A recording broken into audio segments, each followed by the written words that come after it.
Excited na nga ang mga netizens nang inanunsyo na ang playdate ng bagong project na pangungunahan ng aktor na si Jericho Rosales, ang pangatlong Bayaniverse ng TBA Studio na pinamagatang Quezon.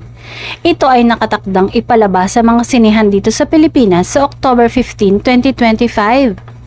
Ang Quezon na isa sa trilogy ng Bayaniverse ng Gerald Tarog, isang serye ng mga pelikulang ginawa ng TBA Studios na nagpapatingkad sa mga pangunahing tauhan sa kasaysayan ng Pilipinas. Here, you will see Quezon as a person.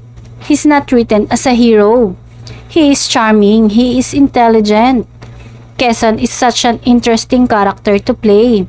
That adds to the pressure, but at the same time, I am very excited. Masayang pagbabahagi ni Jericho. Excited na din ang girlfriend niyang si Janine Gutierrez na mapanood ng pelikulang ito at isa siya sa nangunang fan ng kanyang boyfriend. Samantala, maingay na nga ang balitang mag-uumpisa na ang Ekonin sa kanilang bagong teleseryeng gagawin na mapapanood din ngayong taon.